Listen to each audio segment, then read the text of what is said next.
Okay, hi guys. Am I able to share my screen? Yes. Am I okay?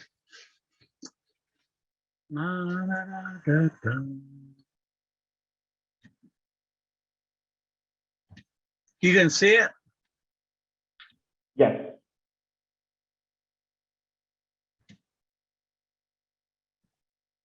Okay. Well, again, good afternoon, everyone. And I just wanted to share with you, kind of start with an introduction about myself, so you kind of know who I am and where I'm coming from. My name is Wayne Weston. My Lakota name is Situpi Juta Nupa, which means the two swallows. And I won't get into too much about the name, but that was given to me from my grandfather on my mother's side. This was his name, and I carry on that name that was given to me from my grandfather. A little bit about where I come from, and this is kind of traditionally how our people, we introduce ourselves, is we tell people exactly who our family is, our teoshpae, our clan, our band. And so this is just kind of a traditional introduction of myself. I come from Chief Stabber with Chapri, and he was a chief amongst the Oglala Lakota people. And he was known, his camp, that Crazy Horse would always call upon Stabber to come and fight with him in battles. So Stabber lived, his camp was near Crazy Horse's camp. And so they would go to fight in different battles, or they would go out to hunt buffalo together. And when the Battle of the Little Bighorn happened, when we fought Custer, Chief Stabber left with Crazy Horse to fight in that battle. So this is one of my ancestors that I come from. I also come from Red Cloud, Machpia Luta, who's also Oglala Lakota. On Stabber is on my mother's side, and on my father's side, we come from the Machpia Luta Teoshpae, or the Red Cloud family, our clan. And then I also come from Horn Chips. Ptehe Woptuha was a medicine man, and he was actually our Crazy Horse's medicine man. And he's the one that gave Crazy Horse the medicine of the mole, so that bullets wouldn't hit him. So anytime Crazy Horse went into battle, he would go to a mound where the mole was, a mole mound, and he would grab the dirt and he would throw the dirt over himself, and then he would go into battle, and he would not be shot. And then I am a Dakota Isanti, and I come from our chief, whose name was Little Crow, Kangi Chikada. And Little Crow was actually one of the war chiefs that fought in the battle. I guess the white man called it the Sioux Uprising, but our people were starving, and our warriors were only trying to feed their people. So Little Crow was one of the ones that fought after the government wouldn't help. And as a result of that, 38 of our relatives were hung in a mass suicide. So this is basically where I come from. This is me. I'm a traditional dancer. I love powwows. Anytime I get a chance to, I try to dance. But just kind of let you all know that this is who I come, and I greet all of you in a good way. today I want to talk to you about a concept we have here is called O'un Iekiapi, meaning finding my place in the world. Before coming to, I work with University of South Dakota Oyate Circle now, and we work with the 9 reservations in South Dakota, helping them to develop their tribal boat rehabs. At the same time, previously, before coming to University of South Dakota, I was the Director of Student Affairs for Oglala Lakota College on the Pine Ridge Reservation. And I wore many hats there. And one of the responsibilities I had was working with college students with disabilities. And one of the first challenges I had working in that type of environment was that I was trying to get the students to understand that once you enter into college, you have to self-disclose. And I heard a lot of you talking about that today, about self-disclosure. Basically, what that is self-advocating. But in college, your IEPs and all that does not follow with you. So you can't assume they know anything about your disabilities there. You must self-disclose. And I think that's a very healthy, how would you call it, when you disconnect from that transition from high school to college. I think that's a wonderful way to actually force us to self-advocate our disability. And I think that's rightly so, because that's what you're going to do for the rest of your life. And so I did a lot of work with our students to do self-disclosure. And I started working with our college students. And I always like to tell this story that I had one student come in, and the student had a cognitive disability, wasn't sped, didn't really believe this person could do it. I was there the day that person graduated from Oglala Lakota College, and this student received their degree, their bachelor's degree. And I came up to this person and I said, "This is what you can do." And one of the things that we found out was that she didn't have a learning disability. She was a bright Native student.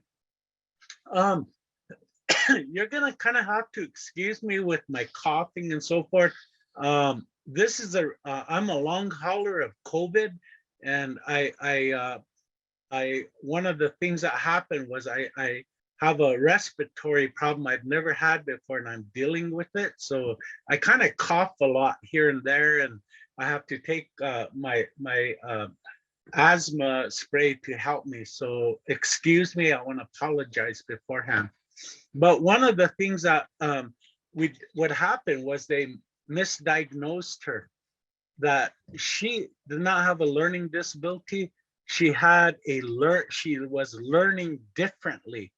And that's something that we're looking at. I've been researching so much on this that there's a way that we learn, and it may not be Western linear thinking.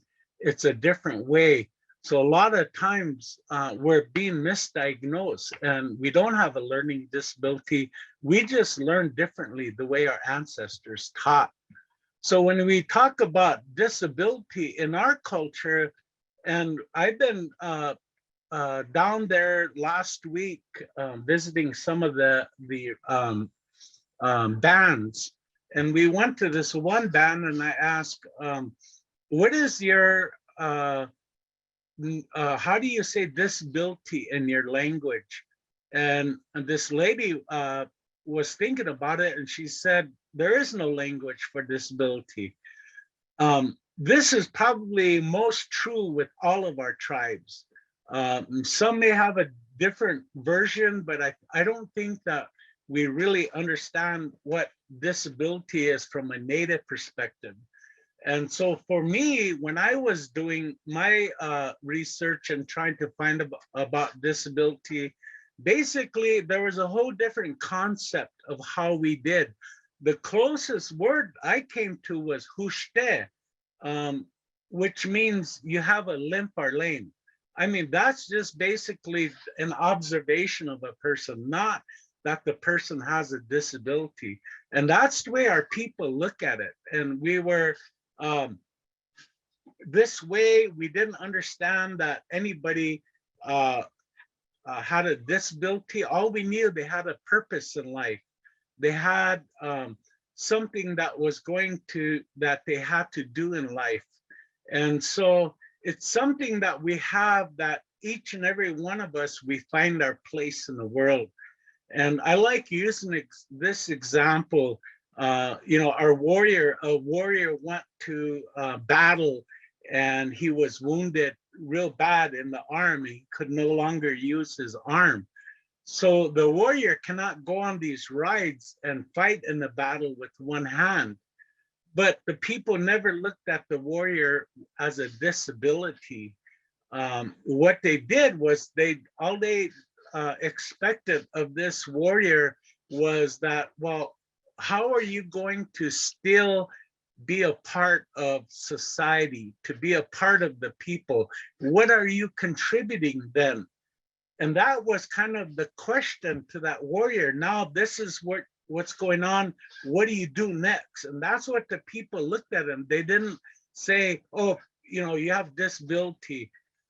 You can sit down and rest, and we'll do all the work from here on. That's not how our people thought about a person who had a disability in that way. They just said, what else can you do? And so then the warrior would think, well, I can learn to throw a lance and to protect the people. And so maybe my role now switches, that I'm staying in the camp and I'm going to protect the people here with that lance. But at the same time, I'm a good storyteller. And so maybe I could be a teacher. I can teach the young people while my brothers and sisters went to war. So this is what we looked at. We looked at, how do you do this? How do you change? And this is what we're trying to do, is we're trying to get people to look at, what is your place? Yeah, you have a disability, but I'm not feeling sorry for you, and I'm not going to let you feel sorry for yourself. I want to know, what can you do now? You need to be a part of society. You need to contribute to your people. And that's something that was really a part of our culture. We had that. We understood how we're going to do that. I'm an acupuncturist. I studied acupuncture for many years, and I practiced it. And one of the things that I found out about with acupuncture is that basically you can move energy to different parts. So like you've heard stories about people getting in a car wreck, and the mother, the child is caught under the car, and somehow the mother picks up the car, or the mother rips off the door, and everybody's like, what's going on there? And they say, well, that's the adrenaline. But what's going on is that subconsciously, we have the ability to move energy within our body. We can move that around. You talk to a person who became blind. Well, they're saying that I have these senses I'd never had before. I could be able to find a balance within myself, to be able to address those issues. That person that moved energy around and knew what they could do, you have that ability. But a lot of times when we work with our people who have that, and maybe a traumatic injury as a result, what happens is that they're like, this whole concept of disability is that we just kind of set aside, when in fact that our people depended on and expected you to find that place within, so that you're able to have that connection. And what I always tell our people is that we're going to mend that sacred hoop.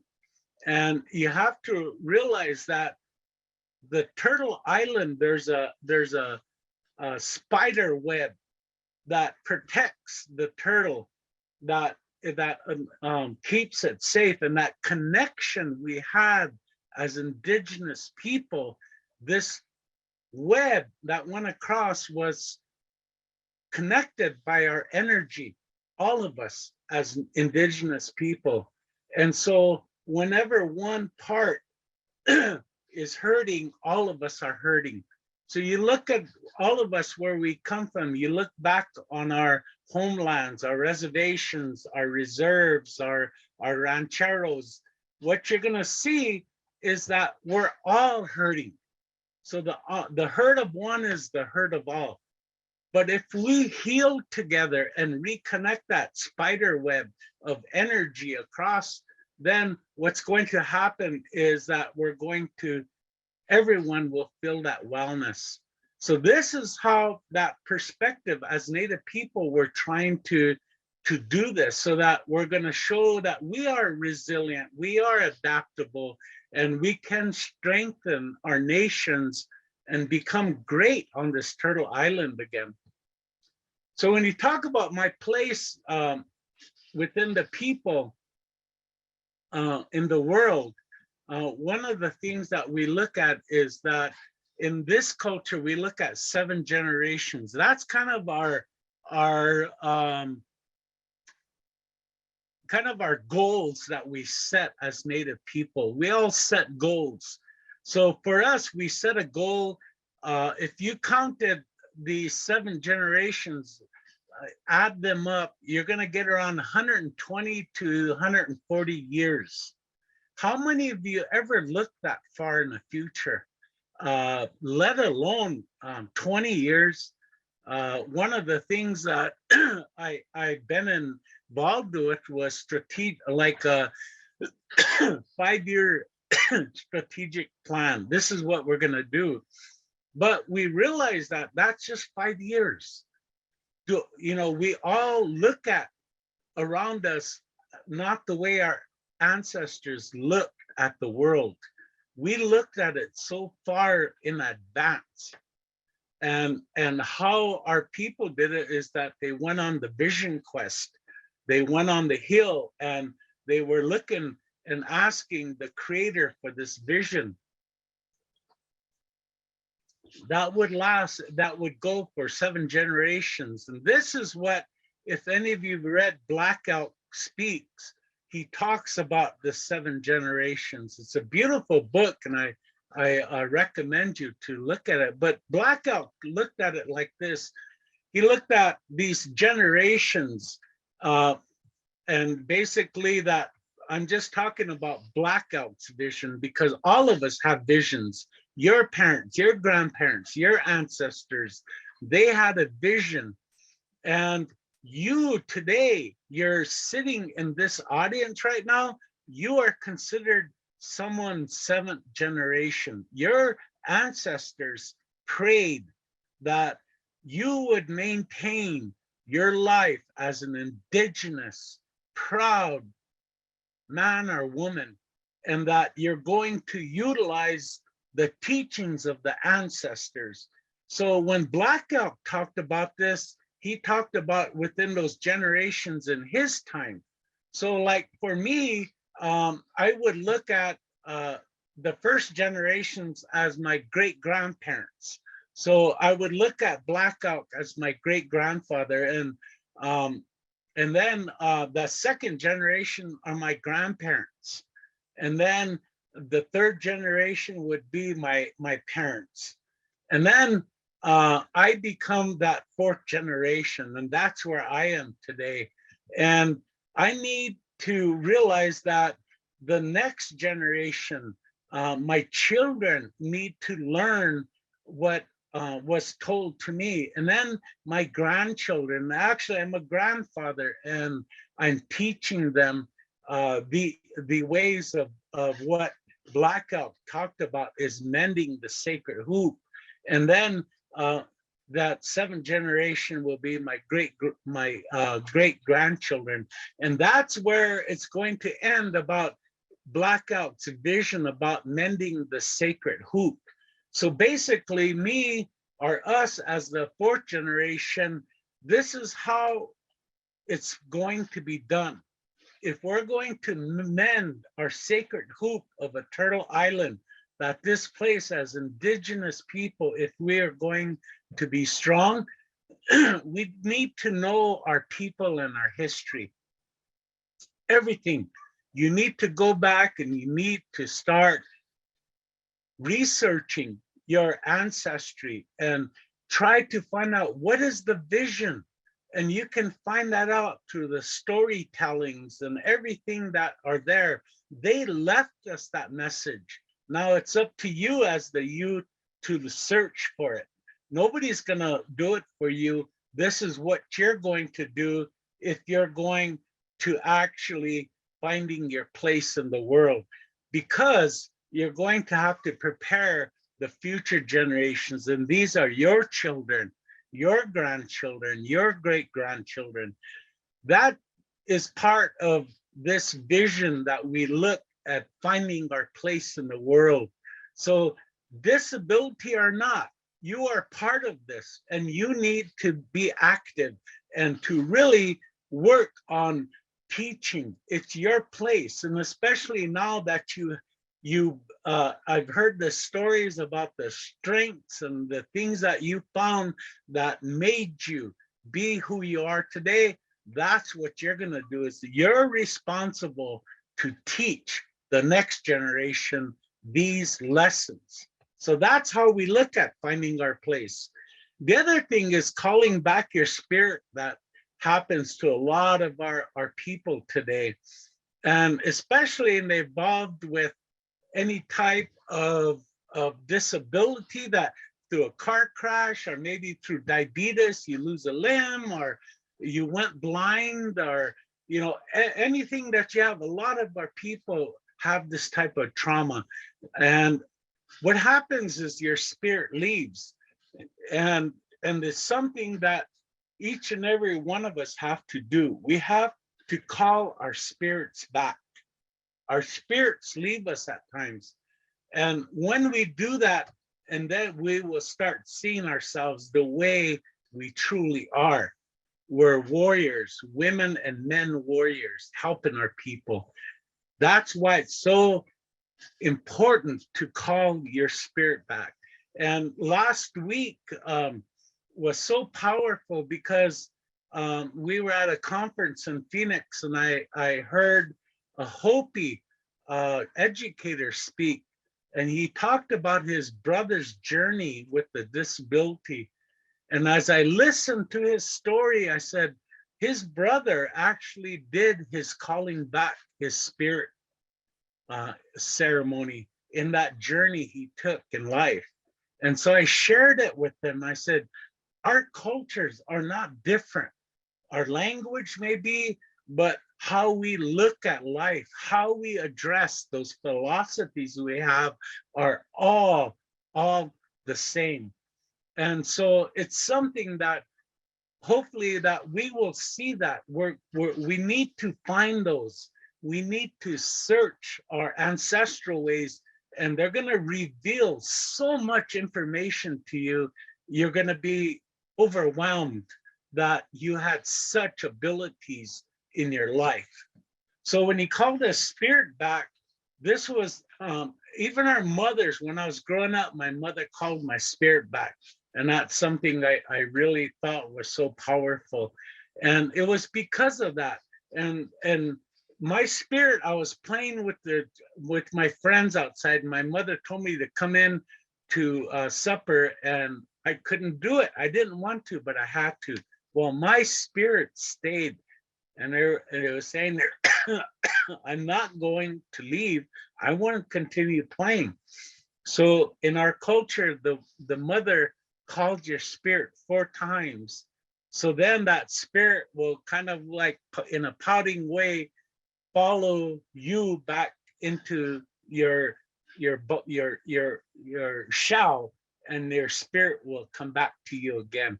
And this is what we do. And people who are involved in traumatic incidents and so forth, this is what happens. And so we try to bring it back. And I know that um, uh, Oyate Circle wrote this how-to book for people understanding our people. And our tribal book rehabs have actually put a protocol together so that any of the people that come to see them, they're going to use this protocol to call their spirit back. And they would go maybe to a ceremony. You can do this ceremonially. I do this therapeutically with a exercise we call mind imagery. And so I can actually work with a group of people doing mind imagery, and we actually call our spirit back. And so I know that we're going to be spending time down in the Southwest. So I hope that I'd be able to do that with some of you, actually doing a calling back the spirit ceremony, but we would do it therapeutically through mind imagery. So we need to look at some of the ways that we are trying to help our people. We're utilizing our own healing methods to do this, because we know that this is very effective. And you look at Blackout, when he said, he was talking about the society, and he uses very poetically in how he explained it.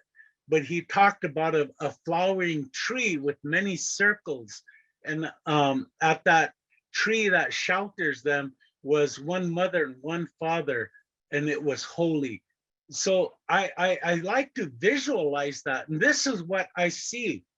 That Blackout was talking about this, that the children underneath this mighty flowering tree and all of these circles around it protecting that. And this is that image Blackout said our way. This is before the hoop was broken. But when he said this, he meant that there are many circles around that center. we are called the Buffalo Nation. And what we did was we developed our society around the buffalo. And if you ever been on a buffalo hunt, the first thing that the buffaloes, what they do is they form this big circle when they're feel, or they can sense danger. So what happens is that you're going to see the buffalo do that. And if you were taking an aerial view of that circle, this is what you'll see. You'll see all the calves in the middle protected by these circles, and they're called the first circle, the children. And around that, the children, all the old cows and the old bulls, they would make a circle around the calves. This is the second circle we call the elder circle, and they are there to protect those that are inside. And then that circle we call the third circle, all of the cows make a circle around there, and that's the woman's circle. Her circle is called the third circle. And then that final circle on top, that you'll see all the bulls. This circle represents the fourth circle, and this is where the men and warriors stood to protect the people. And you'll see the buffaloes stomping the ground and dust coming up. Well, what they're doing is that they're making you say, look at me, I'm right here. I want you not to look what's inside. You're just gonna see me, and I'm going to protect what's inside, because this is a very sacred place. So a lot of people, if you go to powwows today, and basically you're going to see a warrior dance where warriors dance in the opposite circle, that all the women, children, elders, they dance clockwise. And you're going to see, and this is the Lakota. I think even some of our other bands up here don't do this, but us as Oglalas, we understand why. And I think most of our Lakota relatives do, but we do this not to show off or anything. It's a warrior's dance.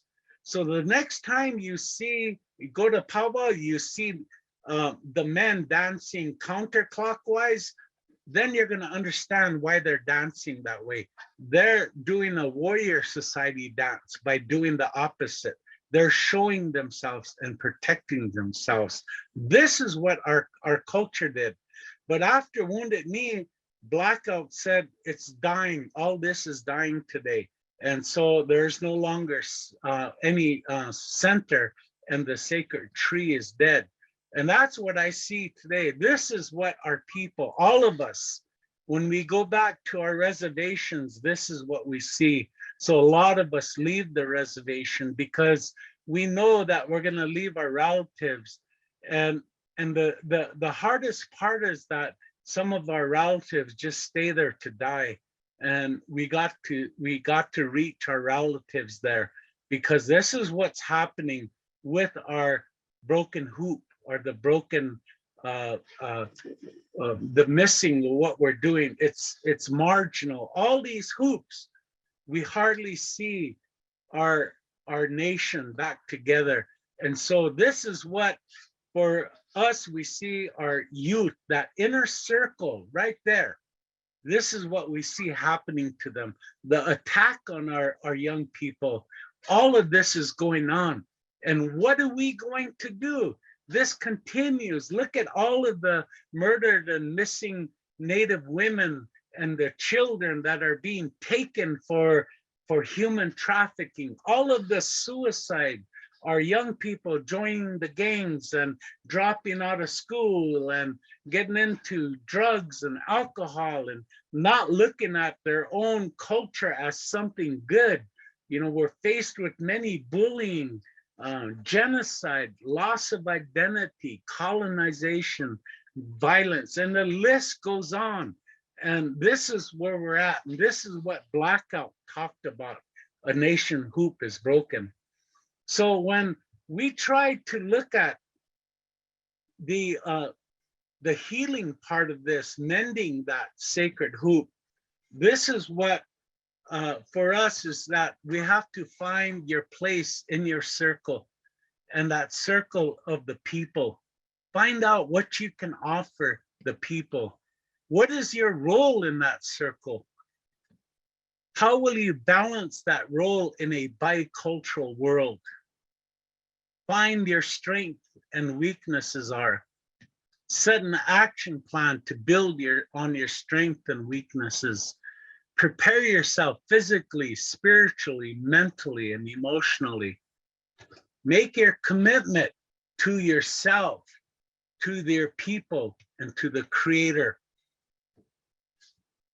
Never lose sight of your vision, and complete your commitment.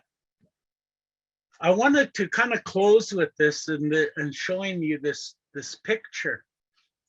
This last week when Jim and I were going into Phoenix, or to pick up a colleague, this coyote comes limping across the road and goes onto the lawn. And this coyote is limping. It must have got hit by a car or something. I started to speak Lakota to it. And I said, Kola, Dokelahe, Dakuhecha, you know, what happened to you? And I'll just say it in English, but Coyote, my brother, what happened to you? You look like you're hurt. You need to go rest. Be brave. And then in our language, we have no word for goodbye.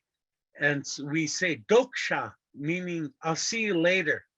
And I said doksha to the coyote, and the coyote turned around and continued walking. This was a greeting to let me know that I'm helping my relatives in a good way, coming down there to the Southwest. My brother, the coyote, welcomed me and said, "You're coming to help the people, and this is good." So we know, and I want to share one more with you.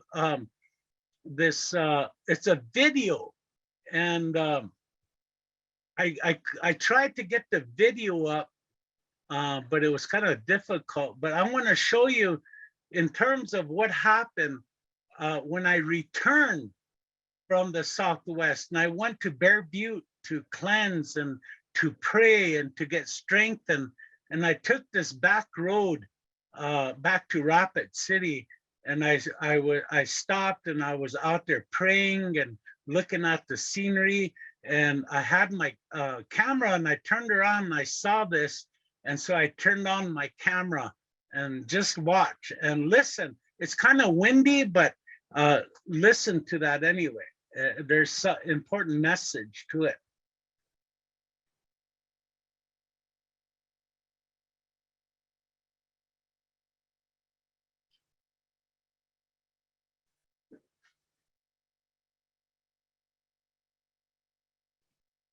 Wayne, are you playing the video right now? Yes, can you see it? Oh, no, we can't see it yet. Oh, Yeah, you'll have to. Wait a minute. I know what I'm doing. I need to share it. I'm sorry. Right. Just a second right here. I'm still new to this. Like I said, I'm old time, so. Oh, where am I at? Oh, okay, I got it. A new share. Here it is. Okay, can you see this now? Yeah. Okay.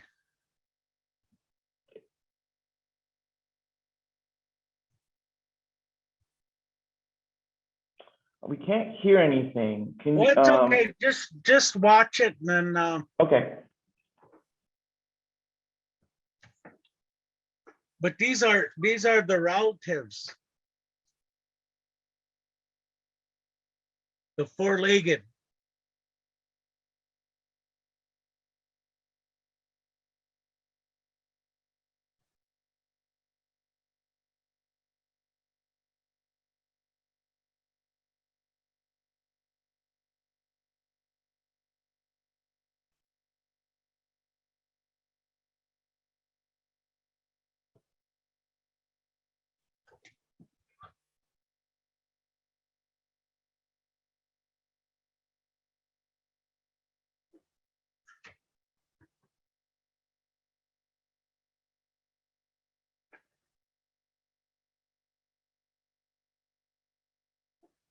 This is called Mitakoe Oyase.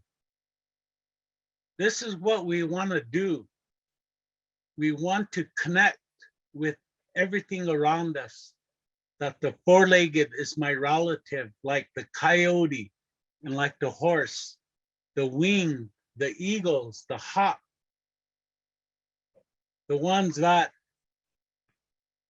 the root nation around us, all of the root nation are relatives.